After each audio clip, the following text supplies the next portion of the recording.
Hi! இன்னைக்கு நம்ம என்ன பார்க்க போறோம் அப்படின்னு பார்த்தீங்கன்னா, சௌசௌ சட்னி தான் பார்க்க போறோம். ரொம்பவே ஹெல்த்தியானதும், ரொம்ப டேஸ்டியான சட்னி இது.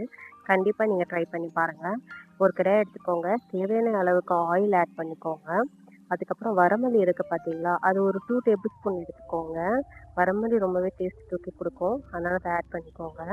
அதுக்கப்புறம் வந்துட்டு கசகசா, சோம்பு, சீரகம் இது எல்லாமே ஒரு 2 ஸ்பூன் எடுத்துக்கோங்க.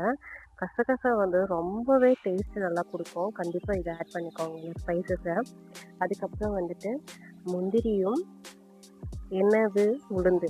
முந்திரியும், உளுந்தும் ரொம்பவே இம்பார்ட்டன்ட். ஏன்னா நம்ம உளுந்து வந்து மோஸ்ட்டா செய்ற எல்லா சமையல்லுமே உளுந்த வந்து ஆட் பண்ணிக்கோங்க. அதுவும் லேடீஸ் இருக்கீங்கன்னா கண்டிப்பா ஆட் பண்ணிக்கோங்க. அதுக்கப்புறம் ஒரு 10 காஞ்ச மொளகா. இது காரம் கம்மியா இருக்கிறதுனால நான் 10 காஞ்ச மொளகா சேர்த்துருக்கேன். அதுக்கப்புறம் 2 சின்ன வெங்காயம். இத போட்டு நல்லா வதக்கிக்கோங்க. நீங்க வந்து நார்மலா வந்து இந்த மாரி வெங்காய சட்னி, தக்காளி சட்னி அந்த மாரிலாம் செய்யறதுக்கு பதிலா, இந்த மாரி சவுச்சூ சட்னி செஞ்சீங்கன்னா ரொம்பவே ஹெல்த்தியா இருக்கும். ஒரு 10 பூண்டு வந்து இதில ஆட் பண்ணிக்கோங்க. சௌசௌல வந்துட்டு நெறையவே பெனிஃபிட் இருக்கு. இது வந்து ரொம்ப ஃபைபர் ரிச்சான ஒரு வெஜிடபிள். அதில ரொம்ப இம்பார்ட்டன்ட்டா ஹை பிபி இருக்கிறவங்க, அதுக்கப்புறம் வந்துட்டு பிளட் பிரஷர் வந்து அதிகமாகுது அப்படின்றவங்க, அதுக்கப்புறம் சுகர் லெவல் வந்து பார்க்கணும் அப்படின்றவங்க, ரொம்பவே இம்பார்ட்டன்ட்டா கேன்சர் அப்படின்ற ஒரு நோய ப்ரிவென்ட் பண்றதுல இது வந்து ரொம்பவே ஹெல்ப்ஃபுல்லா இருக்கு. கண்டிப்பா வீட்ல இருக்கிறவங்க குழந்தைய வச்சிருக்கீங்க, அப்ப பெரியவங்க இருக்காங்க அப்படின்னா, வீக்லி ஒரு 2 டூ 3 டைம்ஸ் ஆவது இந்த சௌசௌ சட்னிய செஞ்சு குடுங்க. மோஸ்ட்டா இத காயா சாப்பிட கஷ்டமா தான் இருக்கும். அப்படி இருக்கு அப்படின்னு நினைக்கிறவங்க, நீங்க இந்த மாரி சட்னி பண்ணி இட்லி, தோசை, அப்புறம் சாப்பாடு, நீங்க எல்லாத்துலயுமே களி, ராகி களி செஞ்சீங்க அப்படின்னா, கண்டிப்பா இந்த சட்னி ஒரு காம்பினேஷன் வேற லெவல்ல தூக்கி குடுக்கும்.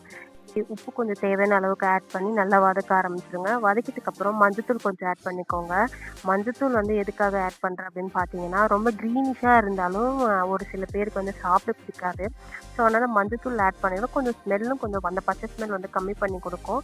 பார்க்கவும் கொஞ்சம் கலர்ஃபுல்லா இருக்கும். அப்புறம் தேவையான அளவுக்கு உப்பு போட்டு நல்லா வதக்க ஆரம்பிச்சுருங்க. நீங்க வதக்க வதக்க உங்களுக்கே தெரியும். காய் நீங்க போட்டத விட ஒரு 1 மடங்கு கம்மியா ஒரு சைஸுக்கு கம்மியாயிடுச்சுனாலே நல்லா வதங்கிடுச்சுன்னு அர்த்தம். நம்ம வந்து நார்மலா இதுக்கு வந்து எண்ணெயிலே தான் வதக்குறோம் அப்படின்றதுனால கொஞ்சம் கூடுதலா எண்ணெய் கொஞ்சம் தேவைப்படும். ஸோ நல்லா வதக்கிக்கோங்க. நல்லா வதங்கினதுக்கு அப்புறமா அடுப்ப வந்து ஆஃப் பண்ணிடலாம். அடுப்ப ஆஃப் பண்ணிட்டதுக்கப்புறம் ரொம்பவே இதுக்கு இன்னும் டேஸ்ட் தூக்கி குடுக்குற மாரி ஒரு இன்கிரீடியன்ட் என்னன்னு பார்த்தீங்கன்னா, புளி தான். புளி கண்டிப்பா மறந்துறாதீங்க. அடுப்ப ஆஃப் பண்ணதுக்கப்புறம் ஒரு சின்ன லெமன் சைஸ் அளவுக்கு புளிய ஆட் பண்ணி நல்லா கிண்டி விட்டு நல்லா ஆற வைங்க. நல்லா ஆறுனதுக்கு அப்புறமா மிக்ஸி ஜார்ல போட்டு நம்ம அரைச்சுக்கலாம். இந்த சட்னி வந்துட்டு எனக்கு வந்து சின்ன வயசுலேருந்து ரொம்ப பிடிக்கும். எங்க அம்மா ரிப்பீட்டடா எனக்கு இந்த சட்னி தான் அடிக்கடிக்கு செஞ்சு குடுப்பாங்க. இத வந்து நம்ம ஒரு மிக்ஸி ஜார்ல வந்து இப்ப ஷிஃப்ட் பண்ணிக்கலாம். நான் வந்து இத வந்து ஒரு 2 பங்கா போட்டு அரைச்சுக்க போறேன். ஃபர்ஸ்ட்டு இத போட்டு அரைச்சு எடுத்துட்டு வரேன்.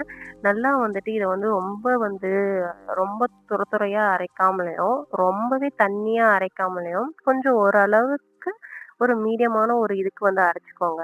ரொம்பவே சாஃப்ட்டா ரொம்ப அரைச்சாலும் டேஸ்ட் நல்லா இருக்காது. கொஞ்சம் துரையா அரைச்சுக்கோங்க. அரைச்சதுக்கப்புறம் கொஞ்சம் லைட்டா வாட்டர மிக்ஸ் பண்ணி நல்லா மிக்ஸ் பண்ணிக்கோங்க.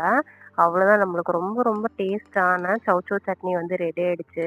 நீங்க நார்மலா செய்ற சட்னிக்கு பதிலா கண்டிப்பா இந்த மாரி இட்லி, தோசைக்கெல்லாம் இந்த மாரி சட்னி செய்யுங்க. இப்ப நம்ம தாளிச்சுக்கலாம். எண்ணெய் கொஞ்சம் எடுத்துக்கோங்க. தாளிப்புக்கு நான் எப்பவுமே கடுகும், சீரகமும் நான் ஆட் பண்ணிப்பேன். அத நம்ம இப்போ வந்து ஆட் பண்ணிக்கலாம். ஆட் பண்ணிட்டதுக்கப்புறம் அடுப்ப ஆஃப் பண்ணிட்டு கருவேப்பில போட்டுக்கிறேன். இப்ப தாளிச்சிரலாம்.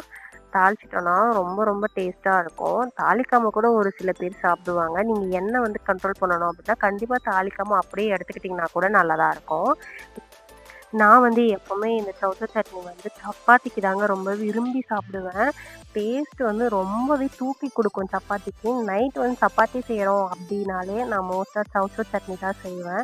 நீங்களும் கண்டிப்பா ட்ரை பண்ணி பார்த்துட்டு சொல்லுங்க. இது சௌசௌ சட்னின்னு சொல்றத விட ரொம்பவே ஹெல்த்தியான சட்னி அப்டின்னு தான் நான் சொல்லுவேன். இதுல இல்லாத ஒரு சத்தே கிடையாது. ரொம்பவே ஃபைபர் ரிச்சான, பொட்டாசியம் ரிச்சான ஒரு ஃபுட்டு இது. கண்டிப்பா ட்ரை பண்ணி பார்த்துட்டு உங்களோட கமெண்ட்ஸ என்கிட்ட ஷேர் பண்ணுங்க. Thank you. Bye bye.